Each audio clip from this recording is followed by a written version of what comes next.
Assalamualaikum warahmatullahi wabarakatuh. Salam sejahtera bagi kita semua. Semoga Tuhan Yang Maha Esa selalu melindungi kita dan memberkahi segala aktivitas kita, serta senantiasa diberikan kesehatan untuk bisa selalu semangat dalam belajar. Pada kesempatan kali ini, saya Nadila Aulia Pratiwi, mahasiswi Universitas Muria Kudus dari program studi akuntansi Fakultas Ekonomi dan Bisnis dengan NIM 2021212108 akan mempresentasikan atau menjelaskan materi tentang pemeriksaan biaya dibayar di muka atau prepaid expenses dan pajak dibayar di muka atau prepaid taxes. Adapun tujuan pembelajaran ini yaitu yang pertama untuk mengetahui apa saja tujuan dari pemeriksaan terhadap biaya dibayar di muka dan pajak dibayar di muka. Kemudian untuk mengetahui bagaimana prosedur audit terhadap pajak dibayar di muka dan biaya dibayar di muka. Baiklah, sebelum membahas materi tentang tujuan pemeriksaan dan bagaimana prosedur audit terhadap biaya dibayar di muka dan pajak dibayar di muka, saya akan menjelaskan terlebih dahulu tentang maksud dari biaya dibayar di muka itu apa. Biaya dibayar di muka adalah biaya yang telah terjadi yang akan digunakan untuk aktivitas perusahaan yang akan datang. Ada 3 sifat dari biaya dibayar di muka, yaitu yang pertama adalah mempunyai masa manfaat kurang dari atau sama dengan 1 tahun, sehingga dikelompokkan menjadi aset lancar. Sebaliknya, kalau mempunyai manfaat lebih dari 1 tahun, atau beberapa periode, kegiatannya diklasifikasikan sebagai aset tidak lancar. Kemudian, beban dibayar di muka dimaksudkan sebagai beban yang telah terjadi yang akan digunakan untuk aktivitas perusahaan yang akan datang. Hal ini diartikan seperti kita membayar terlebih dahulu sewa, kemudian kita melakukan kegiatan penyewaan itu bulan depan. Jadi kita membayar biaya sewa tersebut, kemudian melaksanakan penyewaan itu di bulan depan. Selanjutnya untuk contoh biaya dibayar di muka, yaitu yang pertama asuransi dibayar di muka, sewa dibayar di muka, pajak dibayar di muka, dan biaya lainnya yang dibayar di muka seperti biaya iklan dibayar di muka dan lain-lain. Karena tadi disinggung salah satu contoh biaya dibayar di muka yaitu pajak dibayar di muka, maka perlu dipahami juga apa yang dimaksud dengan pajak dibayar di muka itu. Jadi, pajak dibayar di muka adalah pajak yang dibayarkan oleh perusahaan setiap bulan atau dipotong atau dipungut oleh pihak ketiga dan akan diperhitungkan sebagai kredit pajak di akhir tahun untuk pajak penghasilan atau di akhir bulan untuk pajak pertumbuhan nilai. Kemudian untuk contoh dari pajak dibayar di muka yaitu yang pertama ada pajak penghasilan pasal 22 dari impor barang. Kemudian yang kedua pajak penghasilan pasal 23 dari aktivitas bunga, dividen, royalti, dan manajemen fee. Yang ketiga, pajak penghasilan pasal 25 yang merupakan setoran masa pajak penghasilan, serta PPN masukan, di mana PPN ini atau pajak pertumbuhan nilai yang dipungut oleh pengusaha kena pajak pada waktu perusahaan melakukan transaksi atau kegiatan pembelian barang atau jasa yang dikenakan pajak. Jadi itu tadi pengertian dan contoh dari pajak dibayar di muka. Selanjutnya, sewa dibayar di muka. Nah, pada penjelasan kali ini, yang dimaksud sewa dibayar di muka yaitu sewa operasi. Menurut SAK ETAP IAI tahun 2009 pasal 86, pembayaran sewa merupakan beban sewa yang diakui berdasarkan metode garis lurus selama masa sewa, meskipun pembayaran sewa dilakukan dalam jumlah yang tidak sama setiap periode. Jadi, sewa dibayar di muka yaitu beban sewa atau biaya sewa yang sudah dibayarkan, tetapi manfaatnya belum bisa dirasakan dan akan bisa dirasakan atau bisa dinikmati pada periode yang akan datang yang sudah ditentukan. Kemudian, mengapa beban dan pajak dibayar di muka ini perlu dilakukan yang namanya pemeriksaan atau audit? Karena terdapat beberapa tujuan, yaitu yang pertama, untuk memeriksa apakah terdapat internal kontrol yang cukup baik pada biaya dan pajak dibayar di muka. Nah, ada beberapa ciri untuk internal kontrol yang baik atas biaya dan pajak dibayar di muka, yaitu yang pertama, setiap pengeluaran untuk biaya dan pajak dibayar di muka diotorisasi oleh pejabat perusahaan yang berwenang.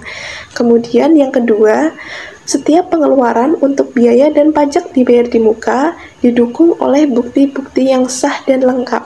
Misalnya, seperti polis asuransi, perjanjian sewa menyewa, surat setoran pajak, faktur pajak masukan, bukti pemotongan PPh pasal 22, 23, dan lain-lain.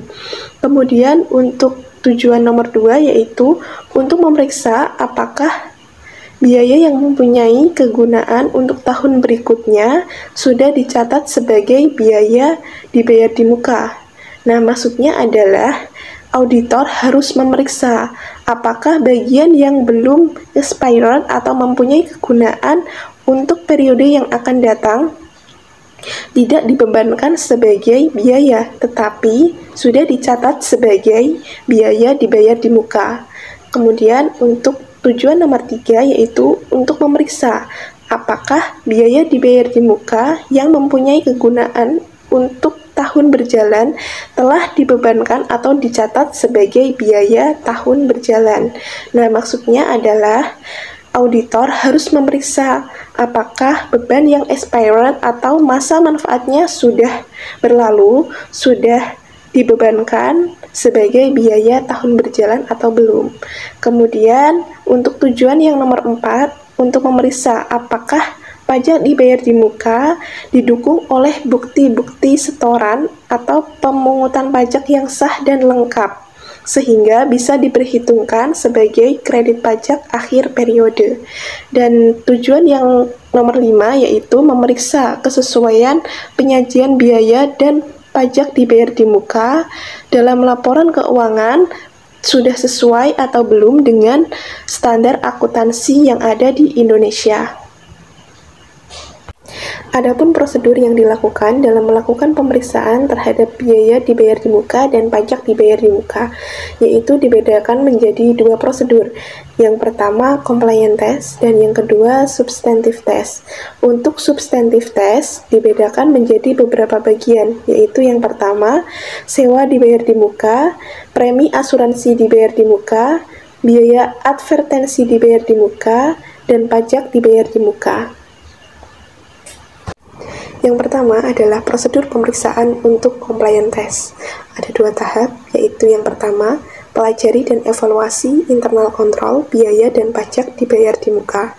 Nah, biasanya menggunakan internal kontrol kuesioner. Yang tercakup dalam internal kontrol kuesioner atas pengeluaran kas dan setara kas, yaitu ada 3. Yang pertama adalah, apakah setiap pembayaran yang menyangkut biaya dan pajak dibayar di muka didukung oleh bukti-bukti yang sah dan lengkap. Yang kedua, apakah pembayaran tersebut diotorisasi oleh pejabat perusahaan yang berwenang. Dan yang ketiga, apakah bukti setoran pajak, faktur pajak masukan, bukti pemotongan pajak oleh pihak ketiga difile dengan baik dan rapi. Kemudian, lakukan tes transaksi atau compliance test terhadap biaya dan pajak dibayar di muka dengan sampel pengeluaran kas dan bank. Kemudian, sampel dipilih secara random. Kemudian untuk tahap yang kedua adalah tarik kesimpulan mengenai internal kontrol terhadap biaya dan pajak dibayar di muka. Nah, jika auditor tidak menemukan kesalahan, maka internal kontrol terhadap biaya dan pajak dibayar di muka berjalan dengan efektif, sehingga substantive test bisa dipersempit. Selanjutnya, prosedur pemeriksaan substantif sewa dibayar di muka atau prepaid rent. Ada 7 tahap, yaitu yang pertama, minta rincian atau schedule prepaid rent per tanggal laporan posisi keuangan. Yang kedua, cek ketelitian perhitungan matematis. Yang ketiga, cocokkan saldo prepaid rent per tanggal laporan posisi keuangan dengan saldo buku besar prepaid rent. Yang keempat, cocokkan saldo awal prepaid rent dengan kertas kerja pemeriksaan di tahun lalu. Yang kelima, lakukan vouching untuk pembayaran prepaid rent di tahun berjalan dan periksa lease agreement-nya. Yang keenam, di-up atau di-in total yang dibebankan sebagai biaya sewa ke buku besar biaya sewa. Dan yang ketujuh, buat usulan audit adjustment jika diperlukan. Selanjutnya, prosedur pemeriksaan substantif premi asuransi dibayar di muka atau prepaid insurance. Ada 10 langkah, yaitu yang pertama, minta rincian prepaid insurance per tanggal laporan posisi keuangan. Yang kedua, cek ketelitian perhitungan matematisnya. Yang ketiga, cocokkan saldo prepaid insurance per tanggal laporan posisi keuangan dengan saldo buku besar prepaid insurance. Yang keempat, cocokkan saldo awal prepaid insurance dengan kertas kerja pemeriksaan di tahun lalu. Yang kelima, lakukan vouching untuk pembayaran premi asuransi di tahun berjalan. Dan perhatikan apakah ada diskon untuk pembayaran tersebut. Yang keenam, periksa polis asuransi dan cocokkan data dalam polis asuransi tersebut dengan rincian prepaid insurance. Yang ketujuh, tie-up total yang dibebankan sebagai biaya asuransi ke buku besar biaya asuransi. Yang kedelapan, periksa apakah nilai pertanggungan cukup atau tidak. Yang kesembilan, perhatikan apakah di dalam polis asuransi terdapat bankers clause. Yang kesepuluh, buat usulan audit adjustment jika diperlukan. Selanjutnya, prosedur pemeriksaan substantif prepaid advising. Ada 4 tahap, yaitu yang pertama, minta rincian prepaid advising per tanggal laporan posisi keuangan. Yang kedua, cek voting dan cocokkan saldo akhir prepaid advising ke buku besar saldo awal ke kertas kerja pemeriksaan di tahun lalu. Yang ketiga, periksa bukti pembayaran dan surat perjanjiannya. Dan yang keempat, periksa kebenaran pembebanan ke biaya. Untuk barang-barang souvenir harus dilakukan stok opnam di akhir periode. Yang terakhir adalah prosedur pemeriksaan substantif prepaid tax. Ada 4 tahap, yaitu yang pertama, minta rincian prepaid tax per tanggal laporan posisi keuangan. Yang kedua, cek voting dan cocokkan saldonya dengan buku besar. Yang ketiga, untuk PPh, bandingkan angka prepaid tax di rincian dengan SPT PPh badan. Yang keempat, untuk pajak pertambahan nilai atau PPN masukan, bandingkan angka prepaid tax di rincian dengan SPT massa atau SPM. Baik, sekian penjelasan tentang materi pemeriksaan biaya dibayar di muka dan pajak dibayar di muka. Semoga bermanfaat. Mohon maaf apabila terdapat kekurangan maupun kesalahan dalam penyampaian materi ini. Sekian dari saya. Terima kasih. Wassalamualaikum warahmatullahi wabarakatuh.